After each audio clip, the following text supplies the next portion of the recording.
Mais revenons sur tes vies antérieures, du coup. Un petit peu. Alors, j'en ai vu 4 ou 5 rapidos et une où je suis resté en fait 2 heures, à peu près 2 heures de temps sous hypnose à l'expérimenter, à la voir, voilà. Si on n'a pas beaucoup de temps, je vais parler uniquement de celle que j'ai vue le plus longtemps. Oui. Ce sera mieux.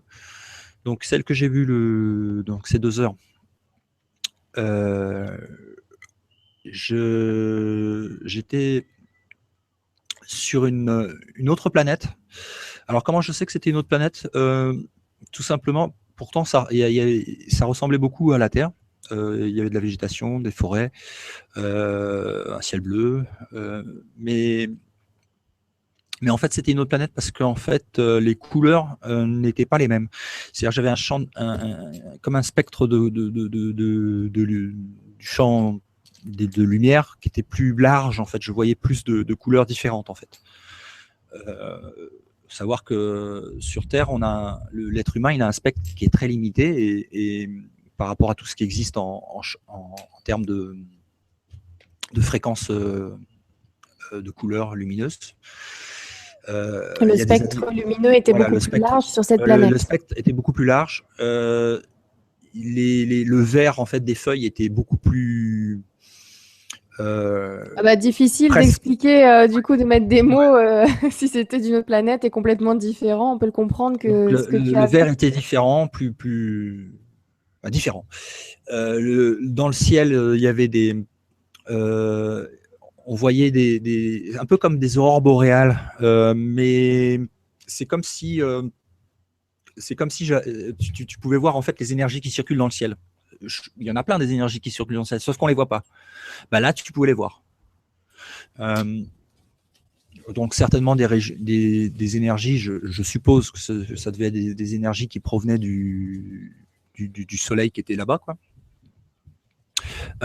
Et puis en fait, donc j'étais au-dessus, en fait, quand je suis arrivé sur la planète, j'étais au-dessus de la forêt et je voyais en fait des espèces de petites maisons. C'est-à-dire que dans la forêt, de temps en temps, il y avait un espèce de trou où il n'y avait pas d'arbre et hop, tu voyais le sol. Et là, il y avait une espèce de petite maison qui ressemblait à une forme de haricot blanc. Le toit était Oui, nous ne jugerons pas l'architecture, les choix des architectes de cet endroit. Ouais.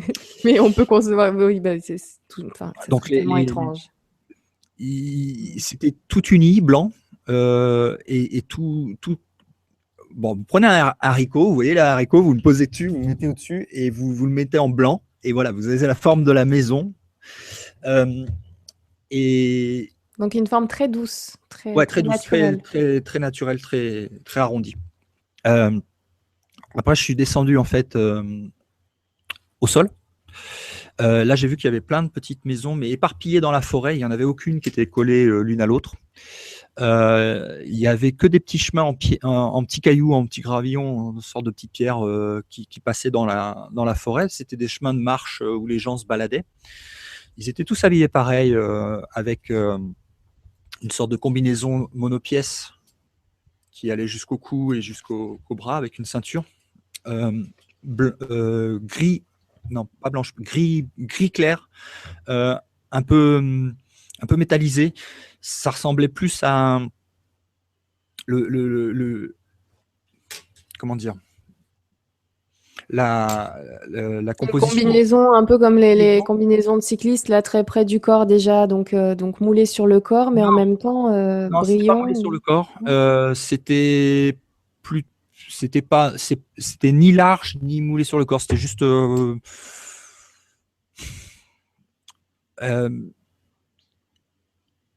tu savais que, enfin, quand tu regardais la combinaison, en fait, tu savais que c'était pas une fibre naturelle. Ça ressemblait plus à un métal, en fait, mais un métal souple. Et puis donc je vois aussi. Attends, forme humanoïde ou pas? Oui, oui, coup, oui, tout à fait. Ouais, ouais. très forme tout à fait humanoïde. Humaine même. Il y avait des gens qui se baladaient en fait sur ces chemins, qui parlaient pas. Il y avait aucune personne qui parlait dans cette planète. Ils communiquaient par télépathie. Et puis, en baladant sur un chemin, je vois une maison avec une femme qui attend en fait à l'extérieur de la maison et qui me regarde et qui me sourit. Donc je me dirige vers elle et plus je m'approche, plus je vois qu'elle m'invite en fait à rentrer dans cette maison.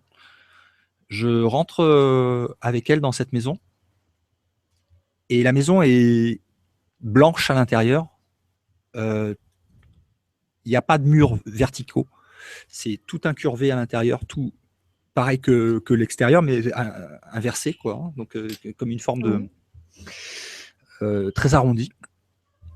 Et il n'y a aucune pièce à l'intérieur. Il n'y a aucune. Il n'y a rien que je puisse en fait comparer à quelque chose d'humain. Il n'y a pas de cuisine, il n'y a pas de meubles. Tu vois, il n'y a pas de pièces, il n'y a pas de lit, il n'y a pas de. Et en fait, justement, ça m'intrigue et puis je pars avec elle dans cette maison et à un moment, je me dis, mais putain, mais c'est bizarre, il y a rien dans cette maison. Comment ils font pour s'asseoir? Et au moment même où j'ai cette question et que je pense à Le piège m'asseoir, arrive. il y a le sol en fait de la maison qui se transforme juste derrière moi en un siège pour m'asseoir. Donc la maison, elle était pas vivante, mais presque. Elle réagissait en fait à ce que tu avais besoin. Si tu avais besoin d'un truc pour cuisiner, enfin, j'ai pas essayé la cuisine, mais si tu avais besoin d'un lit, par exemple, hop, le lit apparaissait et sortait voilà, du sol et se formait le truc, quoi. Et puis donc elle m'invite en fait avec la main à aller vers le bout de la maison. Et puis j'arrive en fait devant un mur arrondi, quoi, blanc. Et puis je dis qu'est-ce qu'elle me montrait, tu vois, il y a rien. Et au moment où je me dis ça, paf, je vois en fait un une sorte de comme si ça fait, c'est comme si le mur il avait été découpé au laser, euh, une forme ovale, à peu près 2 mètres de haut sur 1 mètre de large, et qui s'ouvre. En fait, le mur s'ouvre et sort en fait du mur un morceau du mur qui sort en fait comme je sais pas, un super placard d'Ikea, tu vois, tu tires le mur comme ça et puis hop, t'as tout dedans. Donc là c'était ça à peu près. Mais dans ce mur-là, quand il s'est ouvert, j'avais en fait à l'intérieur, il y avait un corps. C'était comme une penderie en fait. Il était donc le corps est sorti comme ça du mur de côté, quoi. Le mur est sorti, il y avait le corps qui était comme ça. Et le corps avait la tête baissée comme ça, comme s'il dormait. Il était habillé avec la même combinaison que les autres. Et en fait, je regarde le corps. Et là, j'ai eu une, une décharge d'informations qui m'est arrivée pendant pas la méditation, pendant l'hypnose. Euh, où j'ai reçu en fait une information et j'ai eu un choc, quoi, parce qu'en fait le corps que je regardais qui était en une sorte de stase euh, dans ce mur, euh, j'ai su que ce corps c'était le mien. Ce corps était le mien et je l'avais laissé là.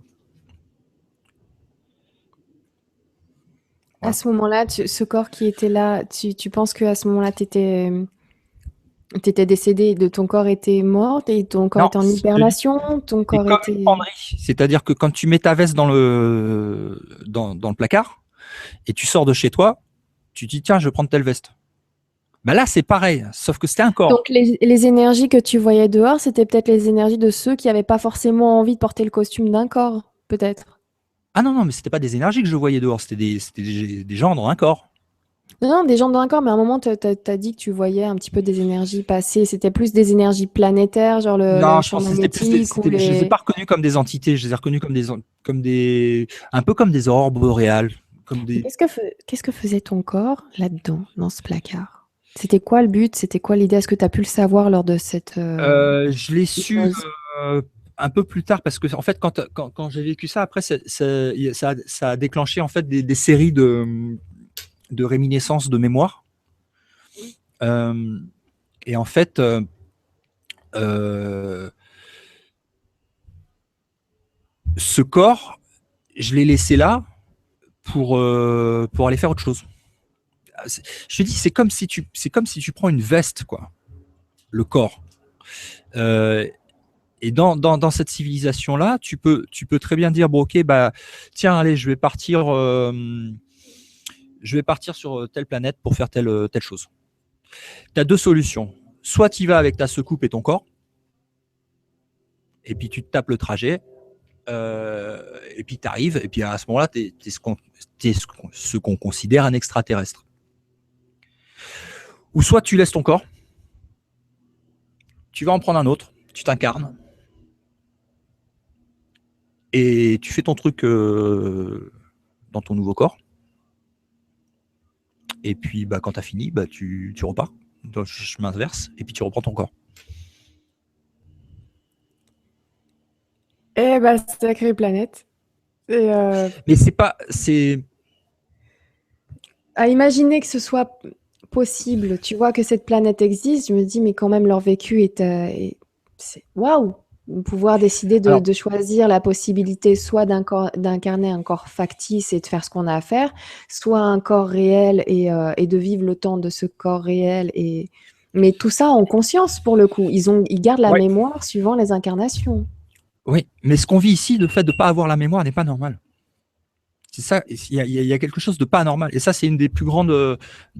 C'est une de mes recherches les plus. Qui m'intéresse le plus, en fait. C'est pourquoi. Parce que je sais de façon. Mais ça encore, je cherche à convaincre personne. C'est mon expérience personnelle par rapport justement à l'expérience que j'ai eue de décorporation qui est confirmé par des millions d'expériences de décorporation, de gens qui ont vécu des MDE, etc. Et par rapport à des gens qui ont des mémoires de vie antérieure, je sais de façon sûre, catégorique, certaine, sans vouloir l'imposer aux autres, que qu'on a une vie tout à fait éternelle et qu'on change de corps, d'incarnation, mais que c'est une continuité, il n'y a pas de mort. Et qu'on n'est pas un corps physique, on est une conscience expérimentant à l'intérieur d'un corps physique, et non pas un corps physique qui expérimente la conscience. C'est pas ça. Donc,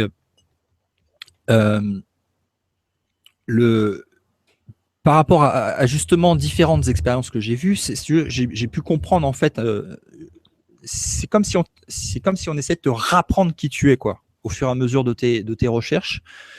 On te donne des petits morceaux à des moments clés dans ta vie pour te dire, tiens, regarde, ça, hop, tu comprends pas, mais tu en auras besoin dans 10 ans.